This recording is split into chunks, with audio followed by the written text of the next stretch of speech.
Seront-ils encore là à la rentrée? Si est-il la question que se posent les ministres d'Elisabeth Borne.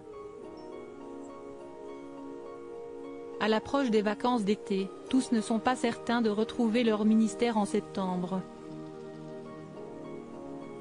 Et pour cause. Emmanuel Macron sème le doute. Lors du traditionnel pot de fin d'année dans les jardins de l'Élysée, ce mardi 18 juillet, il prend la parole. « Dans une vie antérieure, j'ai été à votre place et je sais que ces moments ne sont pas agréables.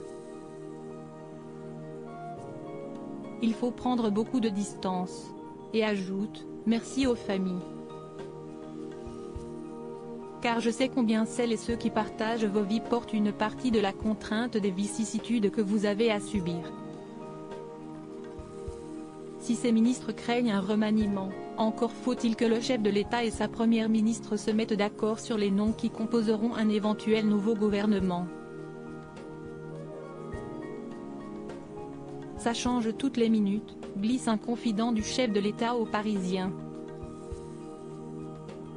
Découvrez les ministres du gouvernement Borne. De ces ministres dont Emmanuel Macron et Elisabeth Borne pourraient se séparer malgré les incertitudes, les supputations vont bon train et 4 ministres seraient particulièrement menacés.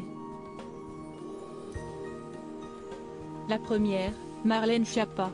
Protégée d'Emmanuel Macron, la secrétaire d'État chargée de l'économie sociale et solidaire et de la vie associative est décrite comme un boulet que tout le monde subit et que Macron doit virer, rapporte RTL. L'ancienne secrétaire d'État chargée de l'égalité entre les hommes et les femmes voit ses photos dans Playboy et le scandale du fonds Marianne lui faire du tort. Nommée en mai 2022 au ministère de l'Éducation nationale, Pape Ndiaye pourrait bien le quitter après sa mauvaise gestion dans l'affaire du suicide de l'INSEE.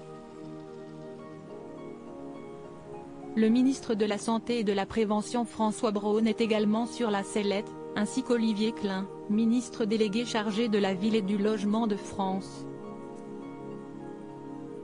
Selon Le Parisien, un communiqué devrait répondre aux doutes avant le départ d'Emmanuel Macron pour la Nouvelle-Calédonie, soit ce dimanche.